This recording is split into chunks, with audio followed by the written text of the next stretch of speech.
Thank you, Mzarendo and Bonnie.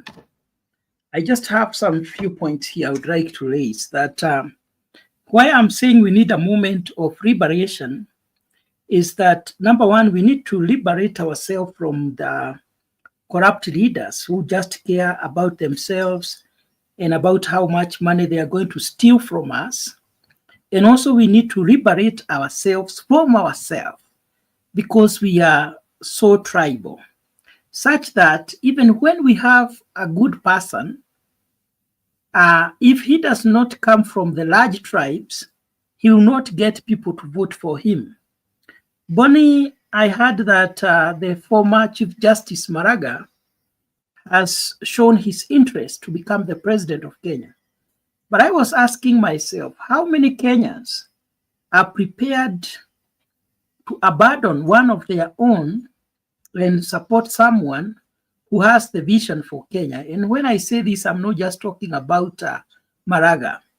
Because in Kenya, if you don't have money, the people of Kenya will not listen to you, because we vote for the one who has given us money, and the one who is driving one of the most modern car and the most powerful car, and the one who has come with chopper.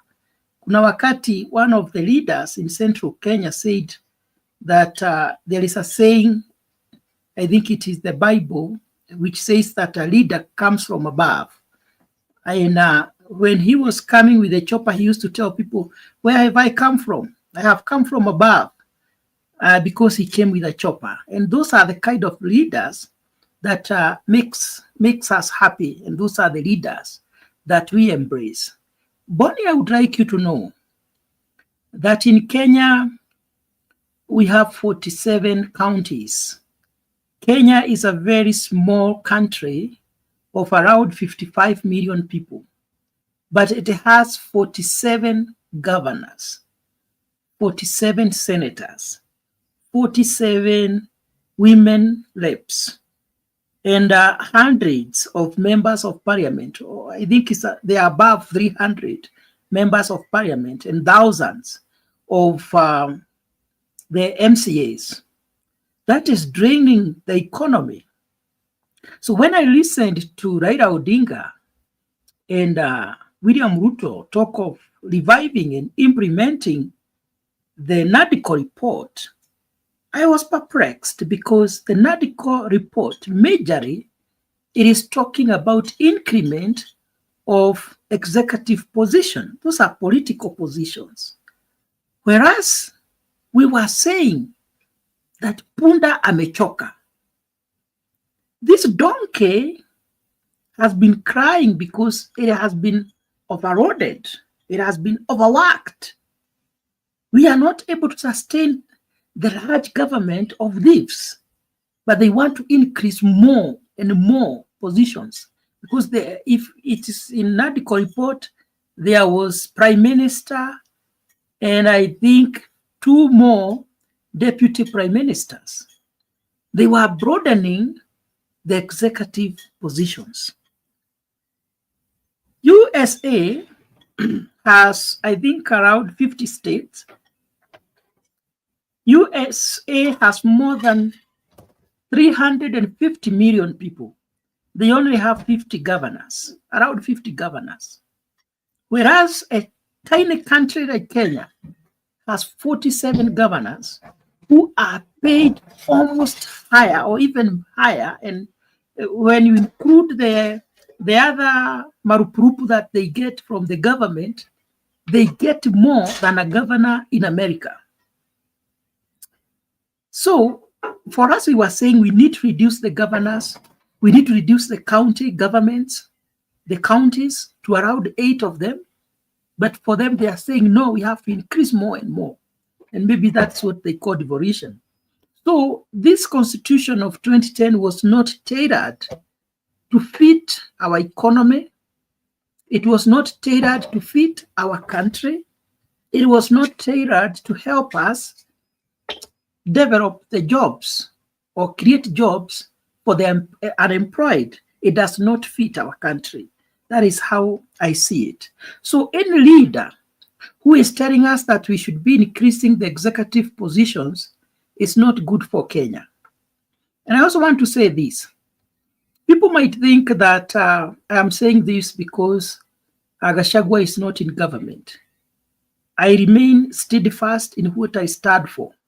Even before they joined Ruto, I was saying we don't have the right structures of governance.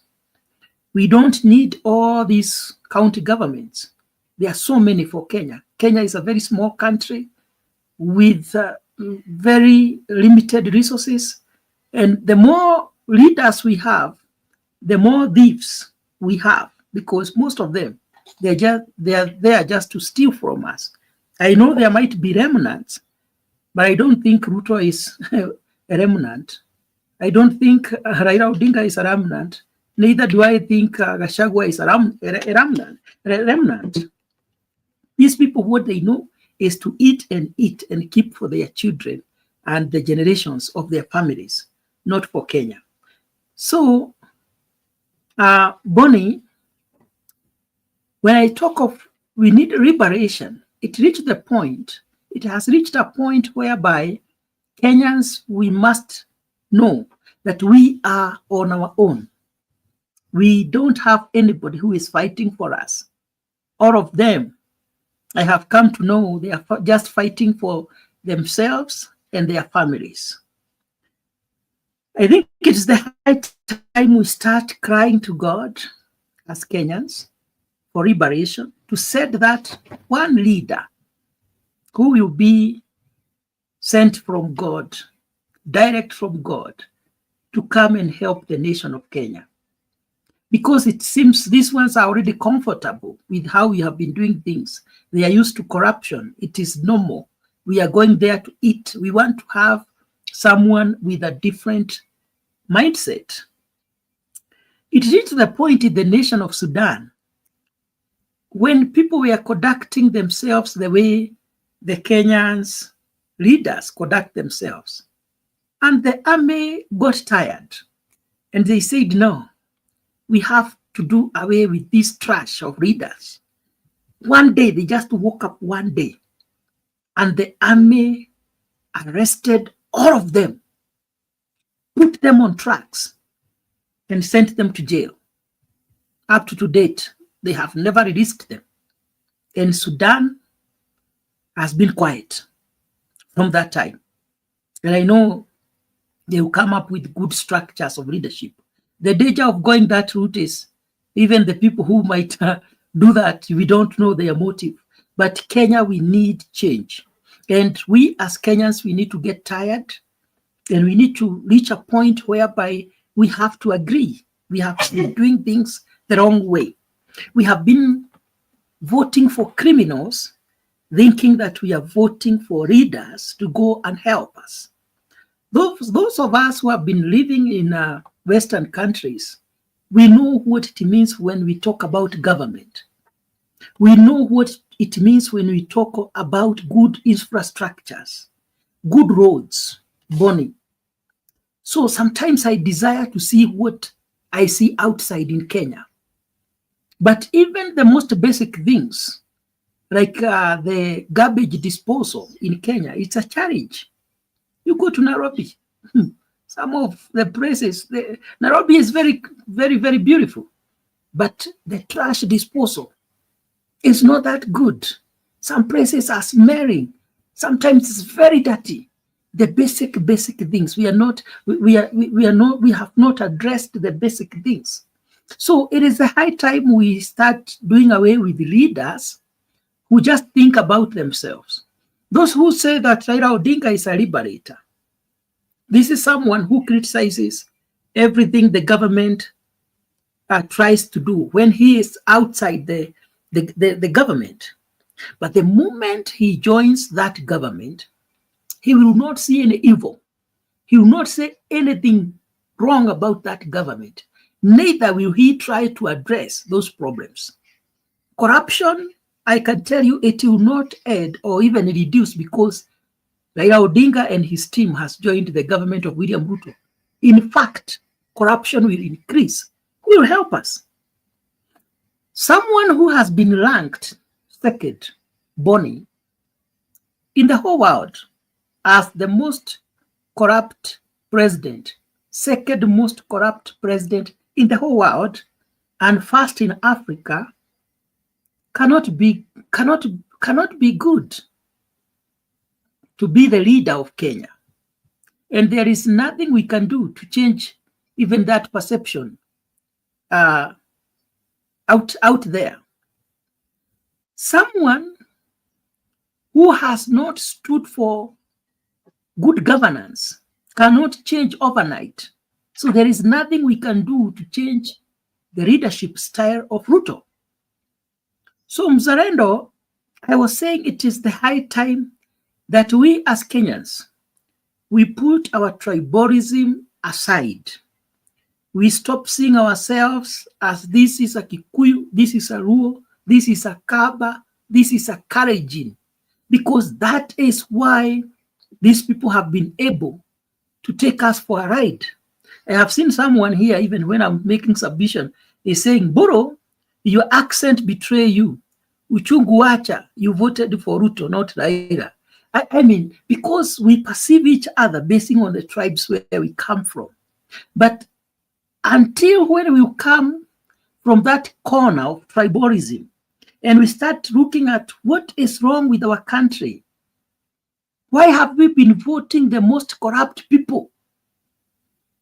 Ruto is a billionaire, but he cannot account for how he has worked to be that, not even a billionaire. He might be more than a billionaire, but he cannot account how he became rich the way he is. He's not just rich, he's wealthy. Raila Odinga is a billionaire, extremely rich. And you know very well, some of his money he acquired through making deals with the government. If you want me to stop maandamano, what are you going to give me? I am going to make this government, this country ungovernable.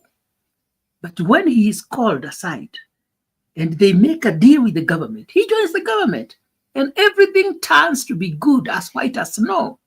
Those are the kind of people we say, oh, these are liberators, freedom fighters, father of democracy.